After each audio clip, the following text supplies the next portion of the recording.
Now is our task to find one another again, to spread information from person to person, to keep a steadfast purpose, and to allow ourselves no rest until the very last man is persuaded of the urgent need for him to fight against this system.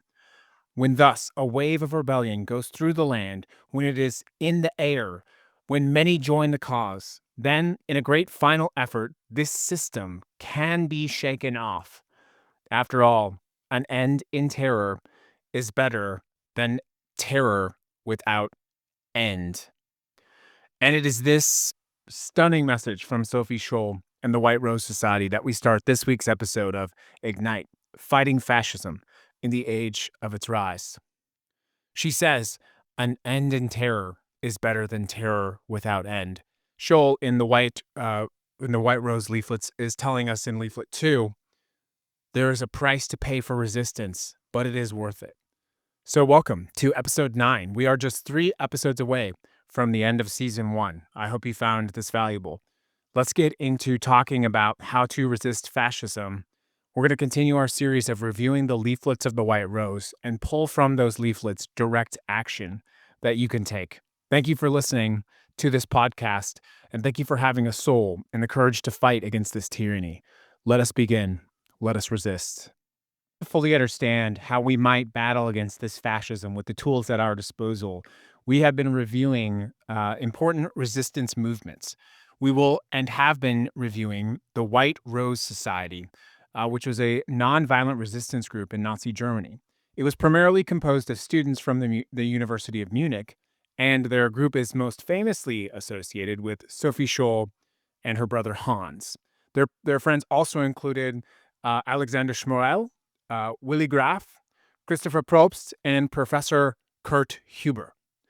We reviewed the first letter in the last episode, and these leaflets were distributed throughout Germany. They were handed out, placed in prominent locations, and they were mailed to intellectuals. The second leaflet was likely distributed in the summer of 1942. And the second leaflet had some very prominent themes, which we will listen to part of that leaflet today.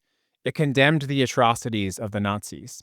It cited specific numbers, talking about 300,000 Jews in Poland since it had begun, that they knew about at the time. Obviously, we now know that was much more.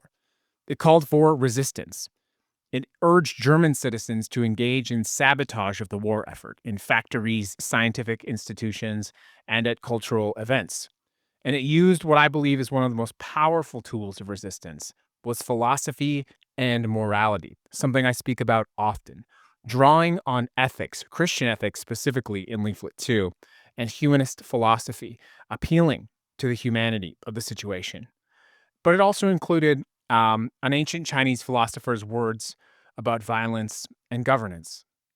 It is particularly notable that the second leaflet directly confronted the German public with the genocide happening in occupied territories. It directly confronted that, saying, here we see the most terrible crime committed against the dignity of man, a crime that has no parallel in human history. Indeed, we too find ourselves confronting a genocide happening in multiple countries, in multiple places, now in our time.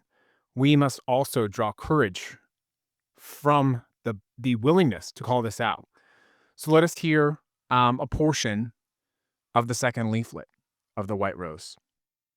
It is impossible to deal with the subject of National Socialism in an intellectual way, since it is non-intellectual.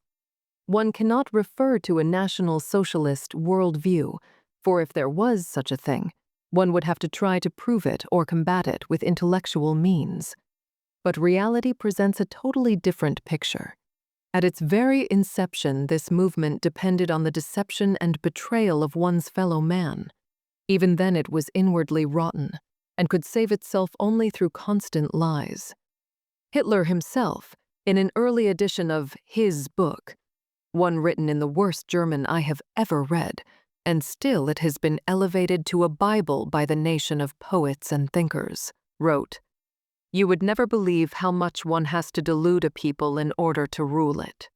If at the start this cancerous ulcer in the nation was not particularly noticeable, it was only because there were still enough good forces to keep it under control. As it grew ever larger, however, and finally attained ruling power through an ultimate mean corruption, the tumor broke open, as it were, besmirching the whole body. Most of its former opponents went into hiding. The German intellectuals fled to their cellars, where they gradually choked to death, like plants struggling in the dark, away from light and sun. Now the end is near. Now it is our task to find one another again, to spread information from person to person, to keep a steadfast purpose, and to allow ourselves no rest until the very last man is persuaded of the urgent need for him to fight against this system. When thus a wave of rebellion goes through the land, when it is in the air, when many join the cause, then in a great final effort this system can be shaken off. After all, an end in terror is better than terror without end. We are not in a position to pass final judgment on the meaning of our history.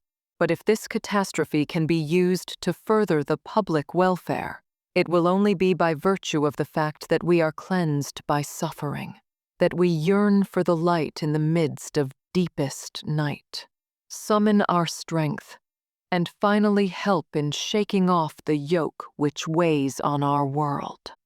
So this is the first section of the second leaflet, and when we really break this down, starting from the very beginning, it is impossible to deal with the subject of National Socialism in an intellectual way, since it is non-intellectual. This is a direct confrontation of Nazism, that it's not a genuine ideology, and that cannot be discussed or debated. This is true in America and the alt-right now. So she's saying to us then, almost 80 years ago, teaching us this lesson: you cannot engage in debate with these people. It's useless. You can't reason with something built on lies. And then she goes on to quote something directly from Mein Kampf, which is, you would never believe how much one has to delude a people in order to rule it. And this is a devastating attack on the Nazis, because it uses Hitler's own words to prove that the regime is based on deliberate deception. It's And then she kind of goes on to really like intellectually attack the book, Mein Kampf, by saying it was written in the most, in the worst German I have ever read. That's just a direct insult to the quality of the book, which I think, using ridicule, using sort of lecture, a sorely needed point at the time. And then she goes on to this metaphor about cancer, which we'll talk about as well, but also the retreat of German intellectuals. And that's also something we'll kind of get into in a second. It is impossible to deal with the subject of National Socialism in an intellectual way, since it is non-intellectual. One cannot refer to a National Socialist worldview, for if there was such a thing, one would have to try to prove it or combat it with intellectual means.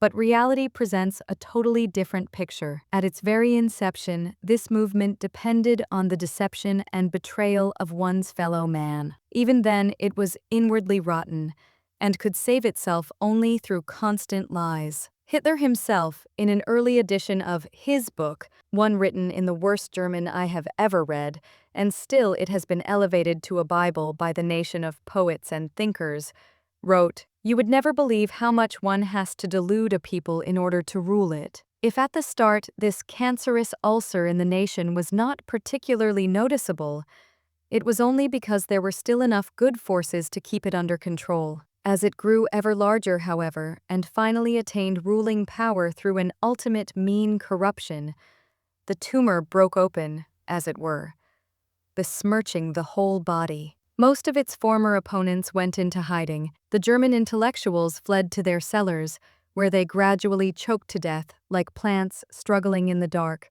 away from light and sun. Now the end is near. Now it is our task to find one another again, to spread information from person to person, to keep a steadfast purpose, and to allow ourselves no rest until the very last man is persuaded of the urgent need for him to fight against this system. When thus a wave of rebellion goes through the land, when it is in the air, when many join the cause, then in a great final effort this system can be shaken off. After all, An end in terror is better than terror without end. We are not in a position to pass final judgment on the meaning of our history. But if this catastrophe can be used to further the public welfare, it will only be by virtue of the fact that we are cleansed by suffering, that we yearn for the light in the midst of deepest night, summon our strength, and finally help in shaking off the yoke which weighs on our world. For through his apathetic behavior,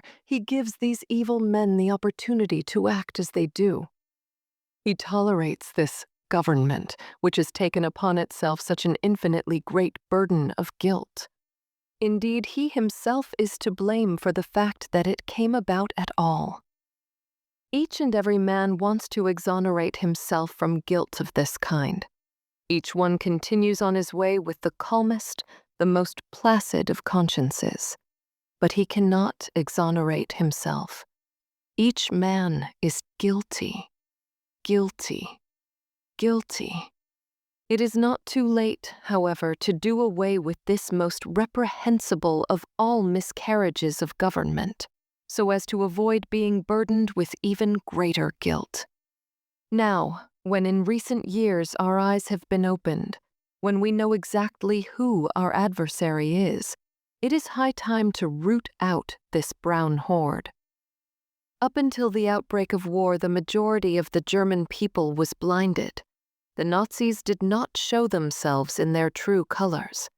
But now that we have recognized them for what they are, it must be the sole and prime duty, the holiest duty of every German to destroy these beasts. This section of the letter is exceptionally powerful. One of the things it does right away is it opens with really the stark reality. We don't want to write about the Jewish question in this leaflet. We don't want to compose a defending speech. The White Rose is saying we are not going to engage in a debate about this Nazi euphemism called the Jewish question. They were not going to get trapped into theoretical argument or making a defense against what the Nazis were saying about the Jews. They were saying, we're not going to have this conversation. We're only going to talk about facts. That was a very strategic sort of challenge to the Nazis, and one that I think must have been welcomed by everyday scared normal citizens in Germany at the time. Now, the central fact that, of course, they were calling out was that, to the best of everyone's knowledge at that time, since the conquest of Poland, 300,000 Jews have been murdered in this country in the most bestial way. This was exceptionally dangerous. They were among the first group in 1942 to publicly acknowledge the mass murder of Jews. They were citing specific numbers. And of course, they were calling it what it was, murder, not the sort of euphemism that the Nazis were using, which was resettlement. And they called it for what it was, a crime against human dignity that was unparalleled in human history. It also confronted anti-Semitism in ways that were, at the time, quite dangerous. And it was a strategic pivot. Then they ask, why tell you these things since you are fully aware of them? Or if none of these, then other equally grave crimes. That's a devastating blow right there.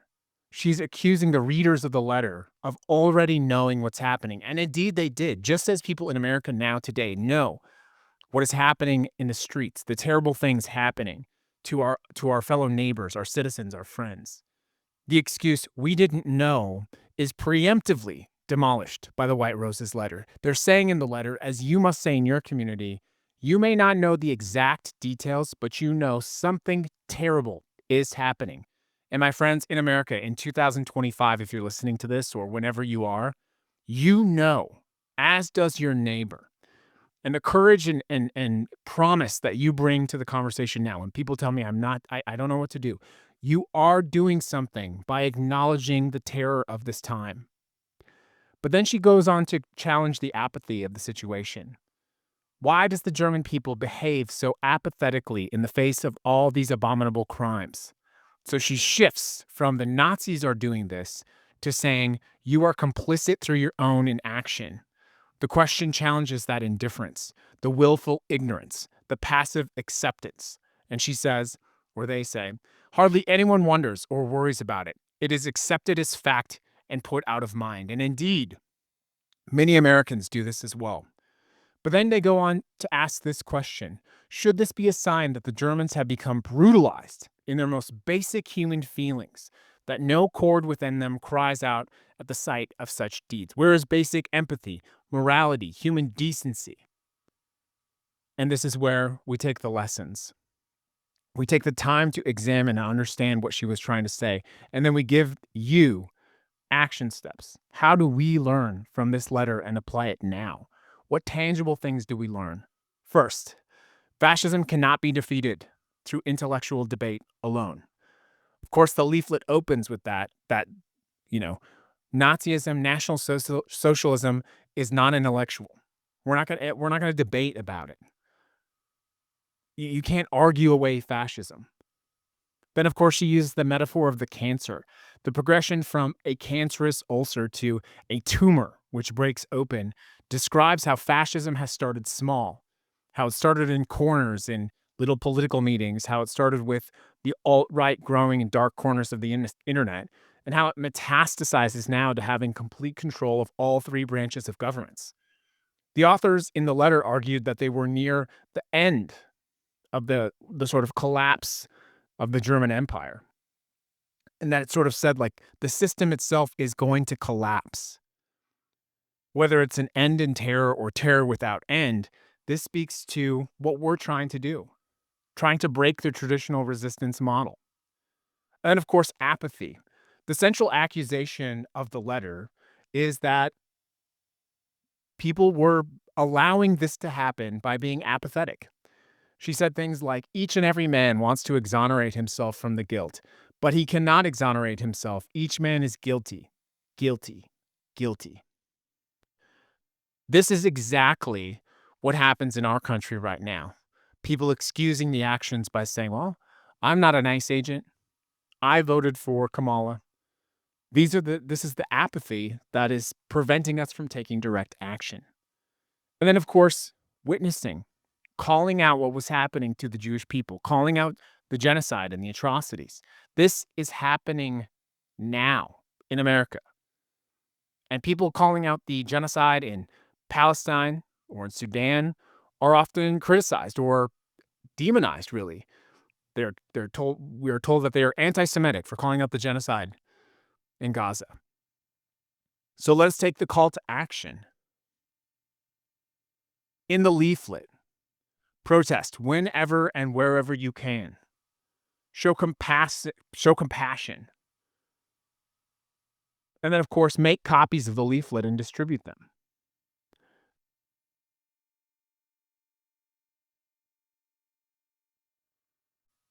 Friends, when the White Rose printed these leaflets and distributed them across universities to prominent individuals, people of great influence, they likely knew that they were doing so at great risk. And they likely knew that should they be caught, that they would be murdered. They would be executed politically. And they were. Indeed, they paid the ultimate price for the daily choice to resist fascism. But in the end, we look back at their actions now and we understand in the great arc of history that they were great heroes, essential heroes for the moment and time. Because if they had not pushed the needle against fascism just a little bit in each corner, in each neighborhood, with each person, it would not have been sufficient to eventually topple the Nazis, to allow the regime to fail and fall. It would have given them extra days, extra months, extra weeks, extra years. More people would have died senselessly and needlessly. The White Rose Society, they teach us this lesson of courage, and so few of us are willing to do anything about it. But what this leaflet 2, actually calls out, is it calls out the cowardice of complicity. When you don't speak, when you put your head down, you are equally responsible for atrocity simply because you're allowing it to happen by not saying anything. And it's time, friends. It's time for us to realize this. And time, friends, for us to call people out for their complicity. We cannot look in the streets. As I'm recording this, October 8th, there's a battle about the National Guard from states the National Guard in Oregon, California, Illinois. We have Texas National Guard deploying to Chicago. If you would have imagined what a civil war in America might look like, I might imagine that another state's National Guard going into their state against their will and against their expressed disapproval. It's hard to imagine, but we cannot allow it to be normalized. We cannot become complicit by simply saying, "Oh, I can't say anything about the National Guard in Chicago. I've got to get to work. My boss might fire me if I say something." That is complicit. That is dangerous, and we must resist. In the final section of Leaflet 2, the White Rose Society quotes two very powerful quotes from Lao Tzu, Taoism, and they specifically used these passages to critique the Nazi government. The first is the nature of good government, and the quote is, "If the government is inconspicuous, the people happy. If the government is intrusive, it is broken." So the meaning, of course, there means that good government operates subtly, almost invisibly. People live freely without the constraint and force of the government, whereas bad government is controlling, invasive. It suffocates daily life. It asks the question, which government are you experiencing? Of course, in Nazi Germany, that was secret police, constant surveillance, control over education, arts, private life, mandatory participation in meetings and organizations. Does any of that sound familiar to you now? The second passage. Good fortune, alas, is built upon misery. Good fortune, alas, only masks misery. And what, of course, they're saying there is what appears as prosperity or success often rests on hidden suffering. Apparent good fortune can conceal underlying tragedy. Nazi propaganda, of course, touted economic recovery, national pride, military victories. Again, does that sound like anything happening in America now? But the fortune of that pride was built on slave labor, conquered territories, war, mass murder, stolen wealth, and a war economy which was headed towards collapse. And of course, the context of all of this is that the future is uncertain when natural order is violated. It is a warning of the consequences of this continued march towards evil. The Nazis claimed to bring order to Germany. They claimed to restore national goodness, but their order was actually violence and oppression. Their good was genocide and war. The quotes from Lao Tzu directly confronted that for the intellectuals of the time. The core intellectual arguments from the quotes from Lao Tzu, the last two passages of the second leaflets, was that the state of occupation and control by the Nazis was unnatural. Society was organic. It cannot be engineered. It cannot be so tightly controlled. It was a correct premonition that Nazis' control of Germany would fail. Manipulation spoils what it tries to control. That their ideology, Nazi ideology, contradicted reality. And that Germans, of course, should embrace the natural principles of kindness, compassion, human dignity. Of course, one of the brilliances of doing this was that they could not directly say out loud, Hitler is evil. That would have been an immediate execution. It was a way to use coded language to attack the Nazis. But it also showed their appeal, their education, the fact that they had done this research. And it was appealing to an audience desperately craving alternate information other than the propaganda of the Nazi regime. And from the second leaflet, we can take so many powerful examples of resistance. So let us begin. Let us learn the lessons from this leaflet.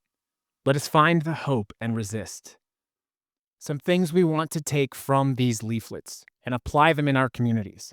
Breaking through apathy, breaking apathy in our communities with information sharing, finding each other, building networks.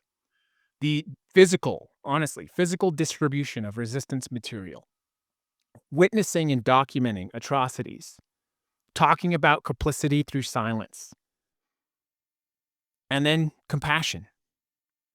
So let's talk about how do we actually translate these things into physical, tangible things you can do to fight fascism. Okay? So, step 1, physical information networks. Could you print QR codes linking to verified information about local issues, things like immigration raids, book bans? Could you print them out, put QR codes anonymously? Could you put them in places like laundromats, bus stops, community boards, grocery stores? I think you could. I think that is a very low risk thing to do to fight fascism in America. Put simple messages on these things like, your neighbors need you to know this. Make it cheap, easy to reproduce. Encourage others to reproduce them and to distribute them. Remember, at the bottom of every leaflet, it asks people, make as many copies of this as you can and distribute it. Action number 2, neighborhood fact sheets. Create a one-page summary of what's happening in your local neighborhood, whether that's your school board, the local office, and maybe something happening with the streets. Hand deliver this to a neighbor. It doesn't have to be overtly political. It doesn't have to be left versus right, Democrat versus Republican. It can be about what's happening at the school. And break through the chaos of this time. Write a personal, nice note. Hey, I thought you might want to know this is happening. Include specific action items like, I'm going to go to the city council meeting on Tuesday. It's in room 204. Will you join me? Action number 3, counter-narrative coffee hours. Listen, everyone, people say, what can I do to fight fascism? I'm giving you actual, like, hard steps to take, but steps nonetheless. How about something like a narrative coffee hour? Host a weekly cafe, news and coffee, at your local coffee shop. Share what's happening physically in person. Bring printed articles that people can take home with them. And then remove the distraction of the digital. No phones allowed. Side note, invest in Faraday bags. They're not that expensive, but if you brought a bunch of Faraday bags, which are just bags which block cell phone signals and that sort of thing, you can say like, hey, please put your phone in the bag. It's for everyone's protection to keep us focused. I know that sounds kind of radical, but just think about it.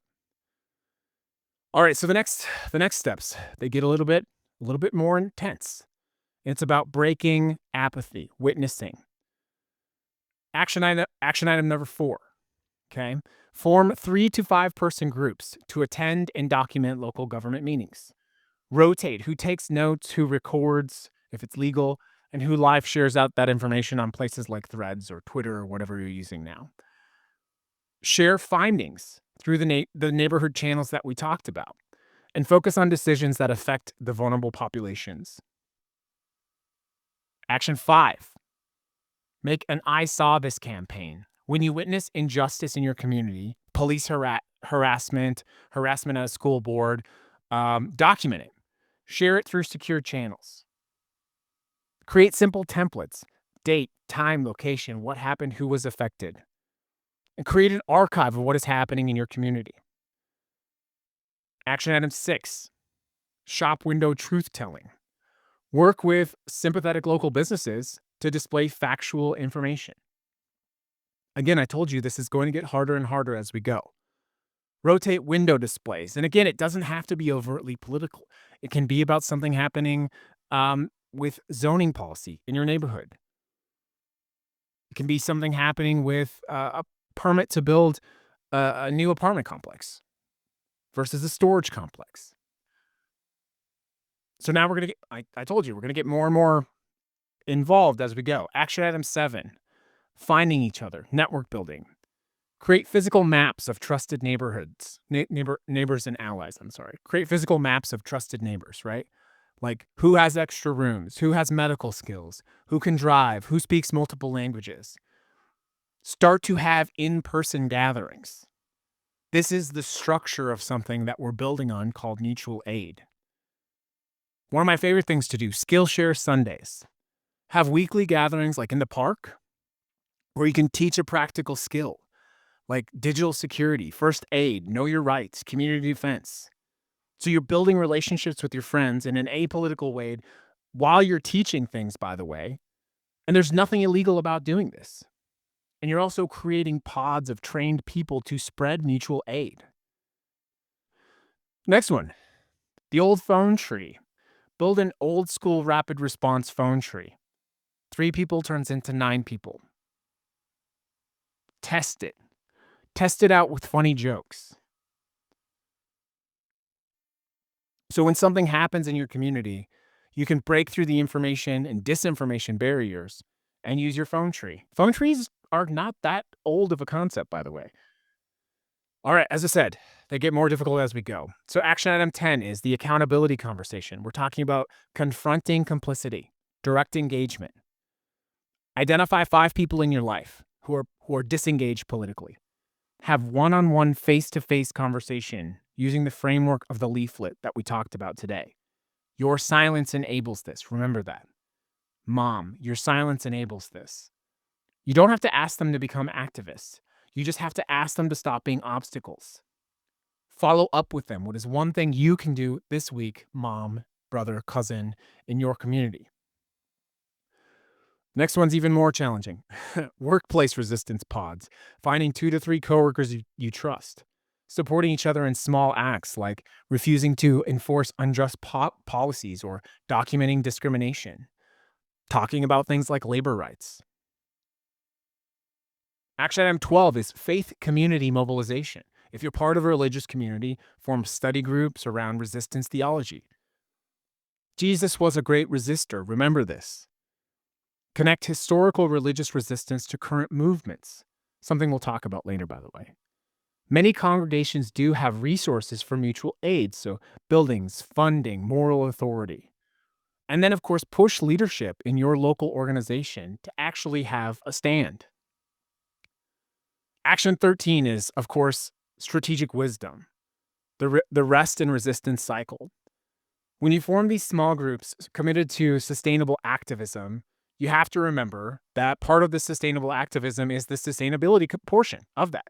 In other words, holding each other accountable for not burning yourself out, rotating who leads resistance efforts, building in mandatory rest structures, okay? As I said, as these steps go on, they get more challenging. They're more intense. So action item 16 might be creating a 24-hour rapid response team. Can you commit to being on call one night per week? If someone is threatened, deported, if they're harassed by the police, like you're one of the people who can activate the phone tree. You're ready and able to do things like bring cameras, witnesses, have physical presence. What this does is it shows the fascists that they are being watched, that they cannot conduct atrocities in silence and in the dark. Action item 17, public shame, my favorite form of activism. Identify local officials who are enabling fascism. Create factual flyers about them and their actions. Distribute them in their neighborhoods, where their neighbors and friends live, by the way. Social pressure works. Complicity is costly. It can be costly. Okay, I know that was a lot, but just ask yourself this simple question. And of your actions, you just ask yourself this following question. If everybody in my community did this, or if more people in my community did this, would fascism be harder to sustain? Now, I think it should go without saying, but if it doesn't go without saying, let me just be very clear. You don't have to do everything I just mentioned. If you did one of them or 2 of them and you sustained it and you built on that and you taught other people how to take perhaps another one, you would be implementing a massive improvement in your community. And you would be implementing massive mutual aid, sustainable barriers to fascism. So take that list, listen again, and just if you can't commit to doing all of those things, if you can commit to doing all those things, do all of those things, by the way. But if you can't, just pick one. And if it doesn't exactly sound like something you can do or something you're not strong enough to do right now, take it and tweak it and modify it to something that you can do. Take the actions, build your community, teach others to do the same. This network that you're building doesn't just resist fascism, it makes fascism impossible. Leaflet 2 of The White Rose was an incredibly bold and essential step in waking up the German people to what was happening. There were people all over those campuses who picked up that leaflet and who read those words and who finally said, yes, it's me. I'm one of these people being complicit. Or yes, what's happening is a genocide. What's happening is a terrible thing. I am not going to participate by silence because that makes me just as guilty. And each and every person that read that leaflet saw actual truth in a time of great deception. And for what I'm doing and for what it's worth, I hope that listening to this is helping you to feel a point of great truth in this time of great deception. It is not normal or acceptable or patriotic to have the National Guard in our streets enforcing arbitrary laws, enforced at the whim of a president who has been convicted of 34 felonies and indicted on many more. While the brash corruption of this administration, the most corrupt administration, certainly in my lifetime, but likely in the history of the Republic, lecturing us on morality, dignity, safety, these are farcities. And we will not engage in debate about them because we choose only to discuss facts. We learn from the White Rose not to engage and waste our time in debates about something that's not real.